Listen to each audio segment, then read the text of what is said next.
Okay, today we are playing a game on Nepal. We are in the Platinum SR range, and we will be playing McCree the entire way through. And our current team composition is Reinhardt, Diva, Soldier 76, McCree, Mercy, and Lucio. I'm still not a huge fan of Mercy Lucio as a combo of healers, just because it's really low healing and really low damage at the same time. What I'm basically saying is, I like when the healers are Ana and Zenyatta, because when they're on the team, it makes it a lot easier for us to put the bang-bangs into the man-mans, and that's what I'm all about. I'm a simple man. I like to see the bad man's health bar empty real fast, and Mercy and Lucio just are not that good at facilitating that. Also, Transcendence is better than Sound Barrier fighting. So let's start the game. We're also on the console today, so consider yourself forewarned. Ho ho! Remembered before it was halfway through the video. What a good day. So we're all going up onto the high ground first on Village, as you should do, but is depressingly rare to see teams actually do. And Reinhardt says, that's not Reinhardt, that's Winston, is fucking dead. Is his man, what's that man's name? Exiled Man. I thought it was Exalted Monkey for some reason. I was like, that's the perfect name, but sadly not so. So they all just saw Winston get murdered and went, yeah, maybe not, actually, and slowly slid back in. So they've got a Mei, they've also got a Widowmaker. We did get into a fight with the Widowmaker. We don't really want to do that as McCree, because we're not exactly favored in that matchup. We could have gone, like, way harder for this Mercy right here. Like, we just, like, roll up, flashbang, fan the hammer this Mercy, and she's fucking dead. Yeah, like, Mei's kind of right there, but Mei's got her own problems right now she's worrying about. Like, Mercy doing that, she's just, like, totally free. We could have just killed her right there. We get her in the end, but, like, we took a little bit longer, and, like, oh, when you see an opportunity, you want to just go for it. Not hesitate to do it. Like, if I see the fucking healer come that far out of position, I'm on her, man. I'm pushing all my buttons to make sure she dies.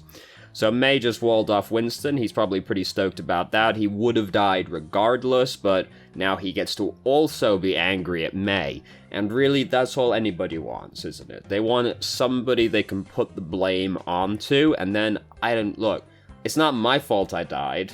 Mei walled me off. Weren't you neck deep in, like, 7 men already anyway? Mei walled me off, though, right? Like, suddenly so much easier. So we built up Deadeye. First fight went pretty well for us, as you'd hope when Winston just, like, kills himself right at the start of the fight. So, standing down here is not as good as if we tried to control the high ground. Now, they do have some divey boys, so us controlling the high ground by ourselves is a little bit harder to do, but being down here is, like, not as cool as if we controlled the high ground, as is the case for many mid-range heroes, or mid to long-range heroes, but we were closer to our backline, which is a big deal for McCree, because he does have to peel for his teammates. So I've gone back here to emphasize that there's a Tracer on the enemy team, because they've suddenly blinked off behind us.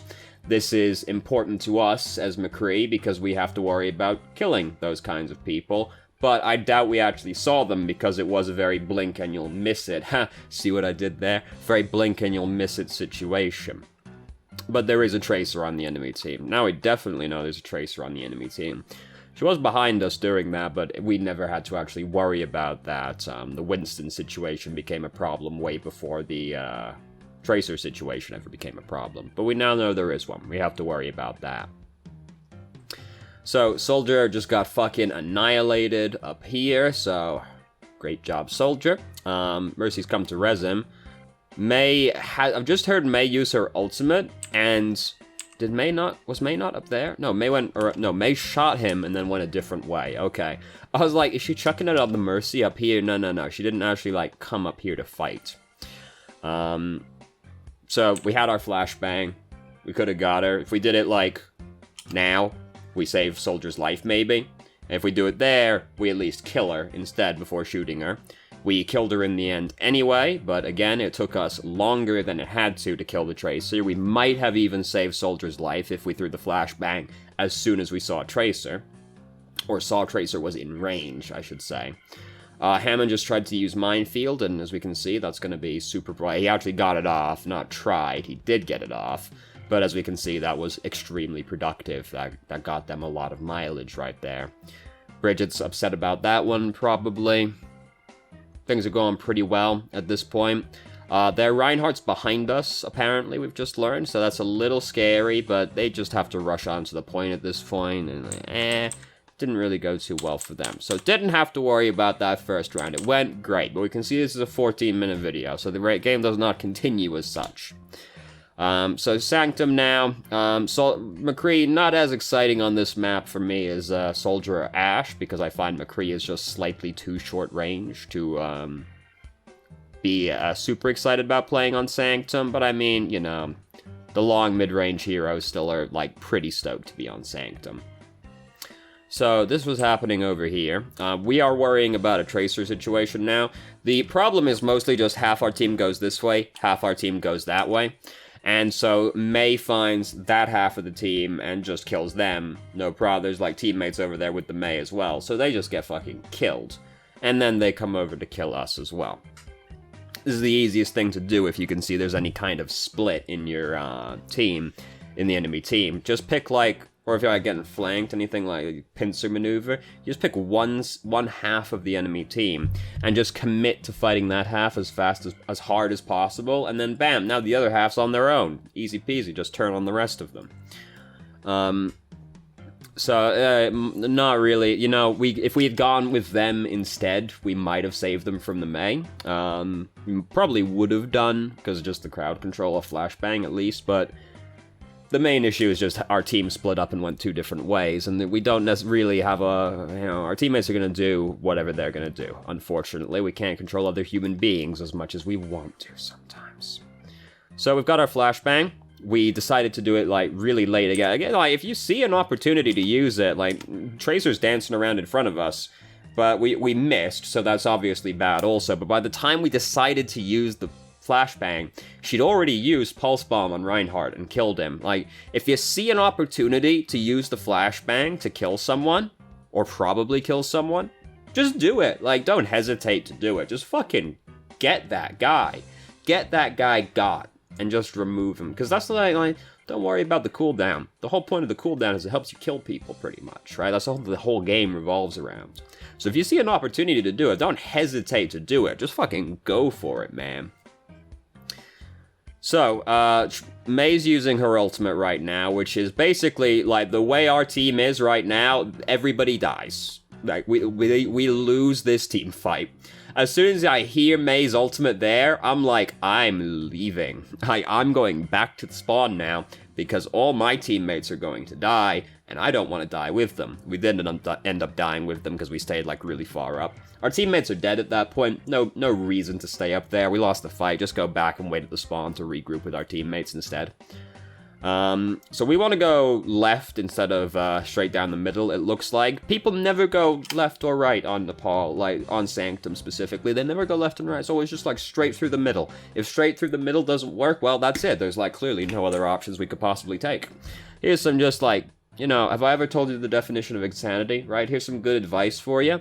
If it's not working, maybe just try something different, you know? Maybe just try the other way. Even if the other way is not as good on paper, like the better way on paper is clearly not working, you know? Maybe just try it out. But people really hate doing that in general, but particularly on Sanctum. People hate using the side doors on this map. So now we're sort of getting some people to come over here and try it with us. Diva did just kill 2 people. Lucio used his ult mad early. I'm fine with using the ult like that. We did get 2 people. We stood to maybe get more, but we got Mercy and Tracer. Mercy's like the important one. I'm fine with that, really.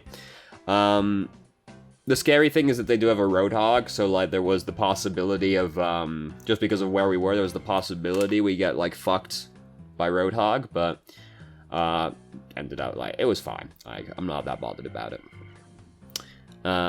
Especially since like it's like, you know, we might lose right now, right? So, like, just do whatever. Use them if you, like, smoke them if you've got them, right? There's no point holding it if it might be the last fight. So, we're getting into a scuffle over here. It's a real fucking mess, and you know, it's one of those situations where, like, there's not a lot you do about it. Now there's even less you do about it, you know? unless we're about to suddenly pop like 4 heads back to back, we don't change the outcome of that fight, really. Some of our teammates overextended and got picked off because of Mei, and then they had ultimates to use, and we had no ultimates to use. We were in a bad spot to do anything. So unless, like, we were going to play like a physical god right there, there was no way we changed the outcome of that fight at the very end. It's one of those things where, like, the play for that situation is just try not to be in that situation to begin with, because there's no very tenable way to get out of it anymore at that point. So, last map, it's okay, Sanctum just wasn't our map, right? That's what we can always say, that anytime you're on a King of the Hill map, I just slapped the shit out of the microphone, with a pen, no less, so, like, that's gonna have sounded great. Anytime you're on a King of the Hill map, you know, you can always just say, wasn't our map. It's fine. No problem. Especially if you won the first one. You can just go, it's okay. Sanctum's just not our map. No problem. So, Tracer situation still going on. So, personally, just like the way Tracer players are, I don't, like, look over the edge right here. Instead, I'm just like, alright, she's probably going to go behind us. Because that's just kind of the way it is. And I'll, like, turn around and look to see if Tracer comes up behind me. And then I'm just going to flashbang her if she comes around the corner. Meanwhile, I'm, like, listening to see if she goes back the other way again. Because you'll be able to tell. Like, if you hear her blink and she doesn't come into view, she decided to go the way we're not looking, right? Because, like, just looking over like this, it's like such an awkward angle to actually get someone down there. And just like how Tracer players are, I expect her to come this way. So that's what I go for instead. She did just use recall, which makes it way easier for us to kill her, so she wisely decides to not press her luck, given we haven't used flashbang and just disengages. So Mei's over here being, like, real rude to people. We can fuck Mei as McCree, because we've got hard crowd control. So that's something that's, like, also on our to-do list, but at the same time, their team comp is very scary to get close to, because they've got Mei and Bridget on their team. So, like, if we get too close to them, we get clapped and we fucking die. So we've got to be careful if we go close to them at all. But Mei and Bridget, because we've got hard crowd control, we are better at killing them than most people are. Missed the Mei. If we shot her, if we actually hit her, she would have died. Such is life. Missed the flashbang on the Tracer. Killed her anyway. It's okay, man. We killed her anyway after we used the flashbang. It all breaks even in the end. That's the result we were looking for. So, hey.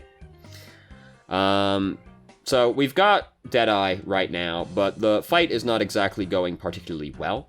And we would have been foolish to use it right there. Fight's still going on, though, so we've still got the chance to use it. It's a little awkward to use on this map. We used the flashbang so late, we actually ended up getting frozen anyway.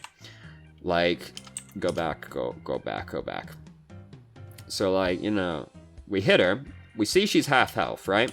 So if we, again, as soon as we hit her, we see she's half health. If we just immediately commit and flashbang her, and then just fan the hammer into her, she's dead. She dies, probably. Well, maybe not. Depends on how the fan goes. Like, it's possible the shots will miss still, but, like, if we just immediately commit as soon as we see that she's half health after that one shot, she's fucking dead, man. Like, we at least have a very strong chance to get her. Whereas the way we waited just long enough, we got frozen, so we actually couldn't take advantage of the fact we crowd controlled her. And by the time, you know, we're unfrozen, she's unstunned, it was all break even again. Suddenly we're not super excited to fight Mei anymore, right? So the moral of this game really is just like, dude, just fucking commit. As soon as you see an opportunity, just fucking go for it, dude. Like, don't wait, don't hesitate, just go for it. This is always the biggest difference I see between, like, low rank, like, particularly very low ranks and very high ranks in SR. High rank players are not necessarily that much better mechanically, always. Like, it's very easy to be, like, it's very easy for very mechanically skilled players to get stuck in low SRs, right? But, like, the biggest difference you'll see between them is not even necessarily, like, mechanical skill, which is, you'd think, the obvious one. The biggest difference to me is just that, like, the higher SR players just fucking commit, man. They just fucking go for it. There goes the pen, dude. They just fucking commit to it. They see an opportunity to get to, like, try something. They just go for it. They don't worry about, like, oh, hesitating.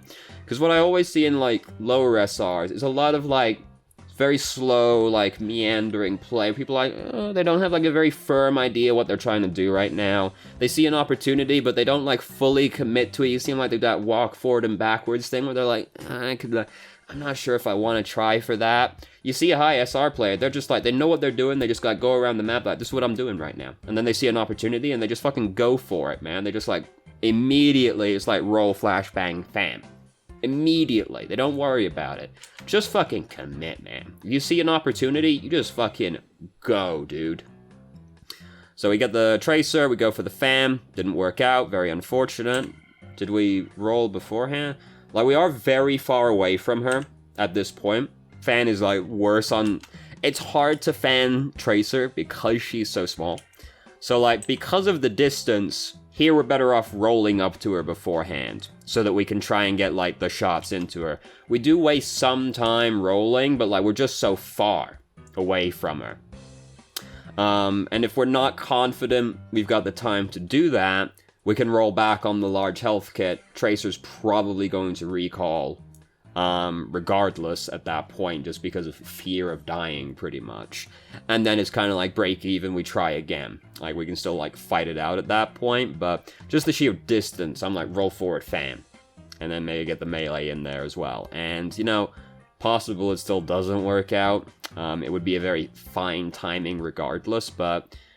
being that far away, there's no way the fan works. So you gotta either decide to go for it, or just go, this is too scary, and disengage. So we try to flashbang her there, but she uses recall. Either way, we got recall out of her.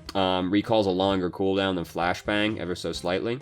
So, like, if she tries to... Well, it might be the same cooldown, actually. I think it's a couple seconds longer. Hold on, let's do some research real quick before I go around giving... incorrect information. Tracer, Overwatch Wiki. It's going to be very exciting to watch for a little bit right now. I know. But if any, like, major news outlets are watching, right, like, here's how you do research. Maybe consider that one ahead of time. So recall is 12 seconds. McCree, Overwatch. I think flashbang is 9 seconds. Flashbang is 10 seconds. Damn it. So close. God damn. So it's very slightly longer than flashbang. The moral is that if like she recalls when we flashbang, Tracer has to play cautiously while recall is on cooldown, because she suddenly, well, she doesn't have to, but she's strongly encouraged to play more passively while recall's on cooldown, because she's suddenly much more vulnerable. And if she waits till recall's up again, we've got flashbang by the time she goes for it again. Here she stuck us, so it doesn't actually matter regardless, unfortunately. But, you know, if she ends up reading it and recalls the flashbang, the moral is it's not the end of the world, because she should play cautiously while recall's on cooldown.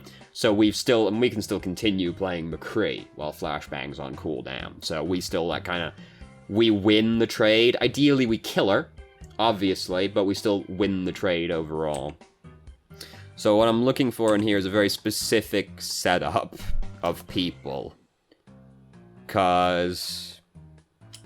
no, there's no way we get that one in there. So here's just a little known thing about how Deadeye works, just in case. Because here's what I was looking for, right? Even, like...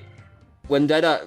most people don't know about this about Deadeye, but when Deadeye is, like, fully locked on to a person, it is actually still increasing in how much damage it's going to do to that locked-on person. It's just the lock-on is showing you it'll now do enough damage to kill the person. But it's actually still going up the entire time. So if you see a bunch of people gathering up behind a shield, if you just let Deadeye charge for as long as you can get away with feasibly, right? So, like, if you can go, like, the full 5 seconds out of 6, and then pull the trigger. Like, if they're behind, like, a Reinhardt shield, and you see, like, 3 people clustered up behind that shield, the way most fights go, if you just, like, channel it for 5 seconds on them, one shot will break Reinhardt's shield, and you will kill the 2 people behind Reinhardt's shield. if the shield is, like, healthy and not... No, even if I think the full shield is full health, it might still tick up to enough damage. Not certain on that, but, like, it's very unlikely that, like, if you're in his position where you're using Deadeye, he's got a full health shield. So if you just let it charge for a real long time, the first shot will break it, and then you'll kill, like, even if it's just 2 people, you'll kill the other person behind the shield if 2 people are back there. So that's always very fun. Just most people don't know that Deadeye works like that. It is actually still increasing in damage even after it's locked on. So if there's a bunch of people behind a barrier, it makes it very easy to get a bunch of kills suddenly. Missed the flashbang on the Tracer. Suddenly things are not looking too good for us. Yeah, aim better, all that. Yeah, life is hard sometimes, you know. So, hey, YouTube algorithm, what you got going on today?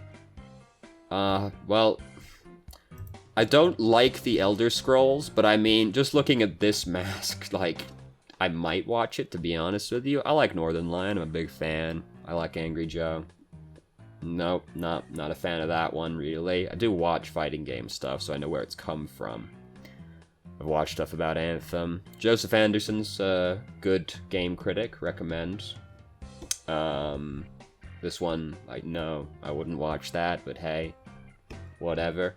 Pretty much, yeah, I like Joe Rogan. Who doesn't like Joe Rogan, though, right? It's a fairly universal consistency, to be honest. Great job, YouTube algorithm.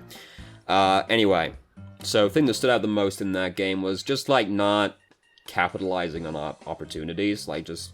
There's an opportunity in front of us, and, like, the worst part is that, like, we go for it eventually every time, right? Like, we do get the Mercy, we do try to flashbang the Tracer, but we just don't, like, commit to it immediately, and if we committed to it sooner, we might have, like, saved somebody's life, even if we don't, like, get the kill, the person they were going for might have survived, and, like, just if you see an opportunity, you just want to go for it as soon as you see it, like, you don't want to hesitate on it, right? This is something I learned from playing a lot of Reinhardt. Like, if you see an opportunity to earth-shatter someone, you frequently have, like, half a second to a second to capitalize on that opportunity. And it's just fucking gone at that point. So, like, you just fucking go for it. Like, you see the opportunity, you go as fast as you can, because it might not stick around. So, that was the thing that stood out the most, really. And, like, you know... some of the situations that were really bad in that game, it's just like we don't really have a lot of opportunity to change the outcome of, because, like, Sanctum, it starts going badly really, like, at the start pretty much, but the reason that goes badly is our team splits up. So, you as a singular entity, you can't do much about that one, right? So, then towards the end, it's like, hey, you know, we got control of the point, but fuck, like, shit. Some people got picked off, they got ults, what are we gonna do?